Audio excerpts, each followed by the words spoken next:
Thank you so much, Glenn. That's actually one full chapter from Ross Gay's Book of Delights. You know, there are many things that I can relate to in this reading, and perhaps the primary one is the way that Ross Gay describes his own experience of this encounter. It's not just the part about being crammed into an airplane seat, though that is a familiar experience for someone of my size. Rather, it is the way in which he seems like he was observing from a distance the joy erupting around him, even while he did not enter into it at first.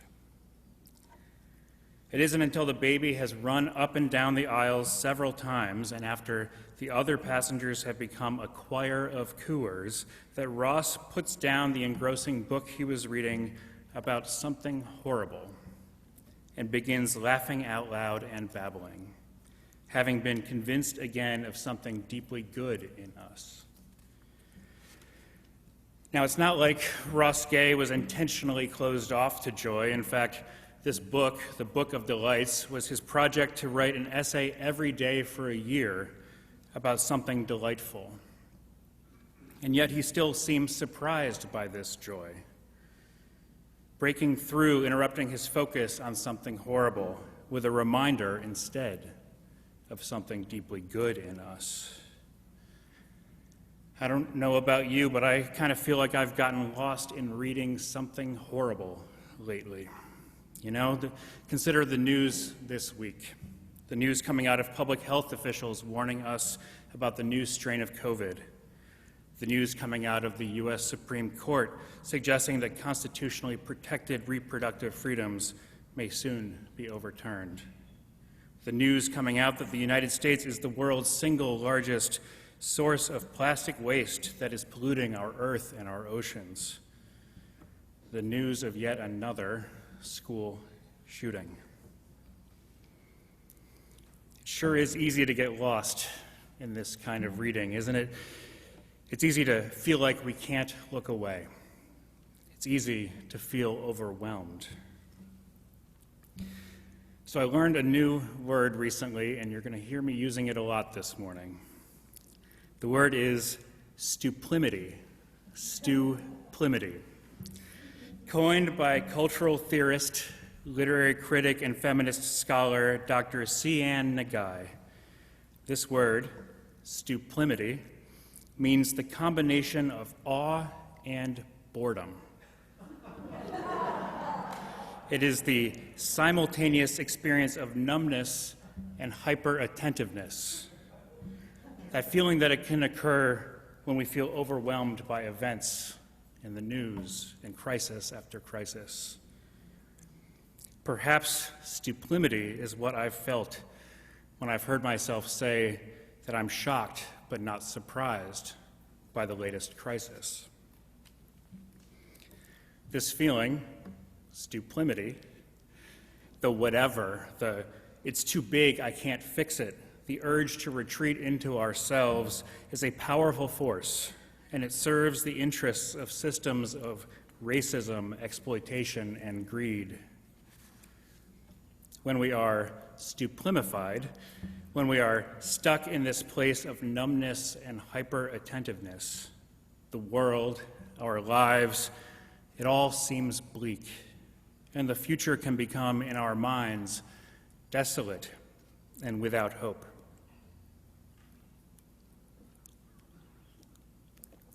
But my friends, there is good news, and the good news is that joy is an antidote to this trap of helplessness.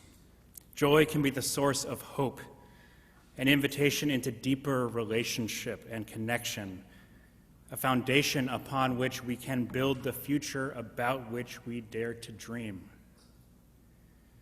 Now, it feels important to be clear about what I mean by joy when I use that word this morning. When I say joy, it's not a placeholder for happiness or comfort.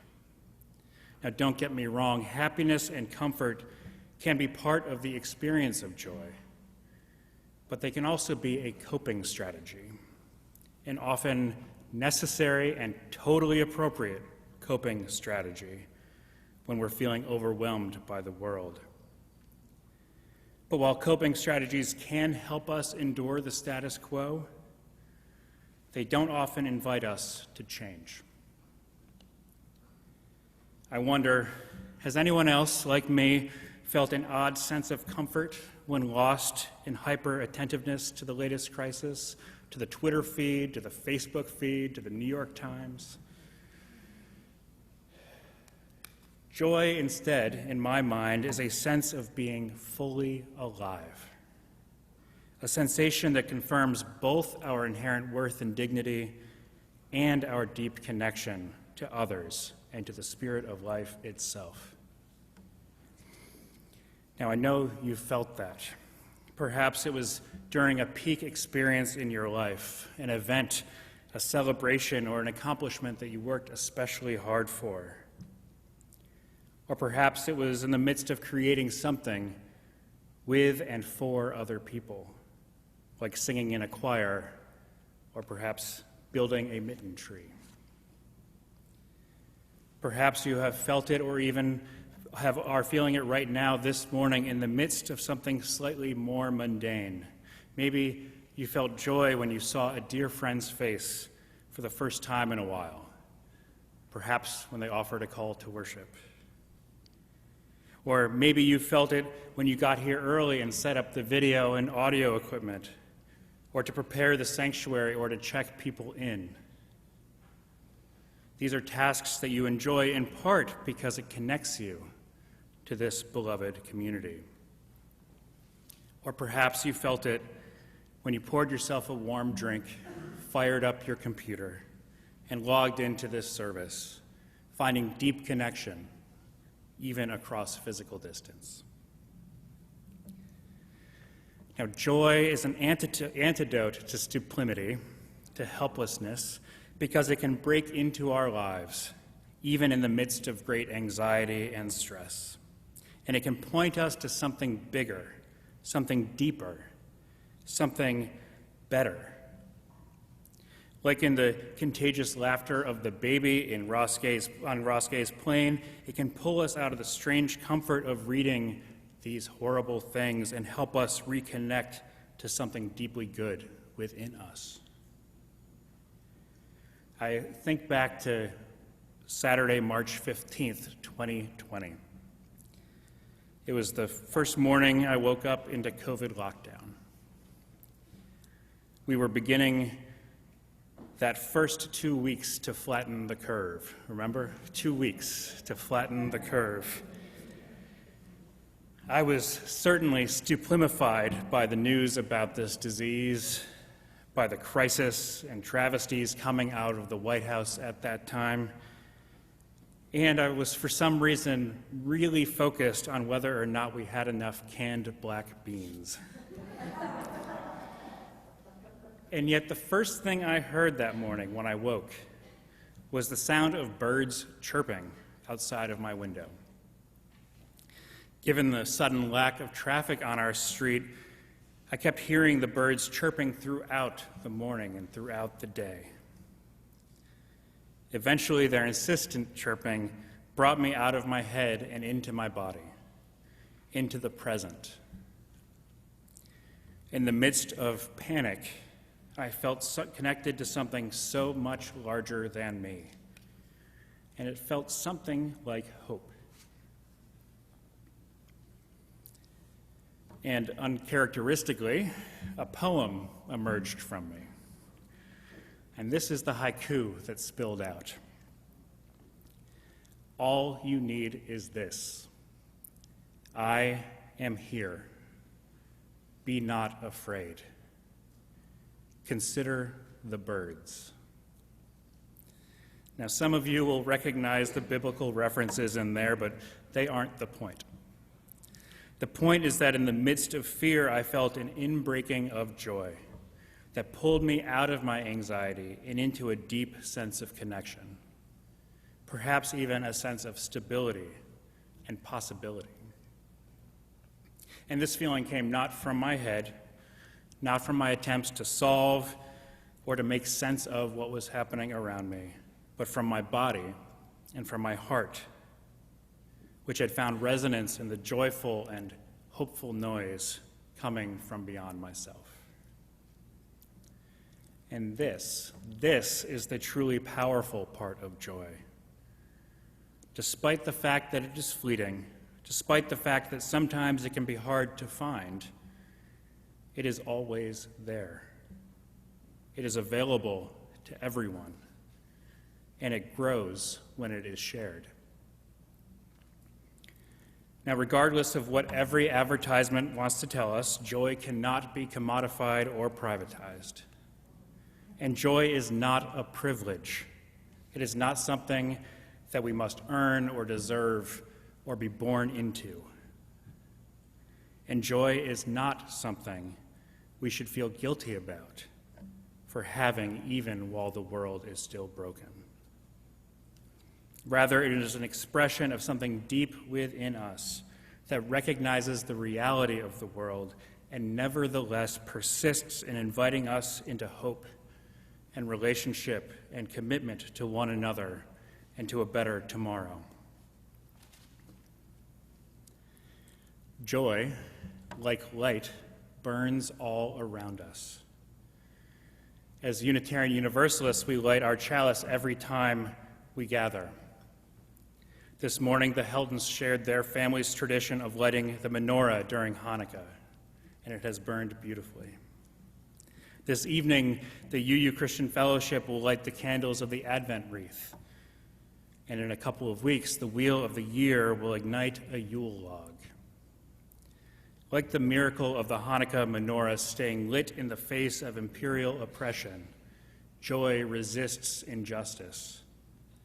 Like the light of the Advent wreath, lit in anticipation of Christmas, joy feeds hope. And like the Yule log, set aflame to mark the winter solstice and the return of the light of the sun, joy reminds us of our connection to the earth, to the sun, to life itself, and to whatever we understand the source of that life to be. Now, as I wind towards a conclusion, let's play with this little metaphor just a little bit more. This morning, I want to suggest that while for sure these flames offer light in the darkness, if our metaphor stops there, we do a few things. First, we risk reinforcing tropes of light versus dark that have been used to justify racism, slavery, and violence.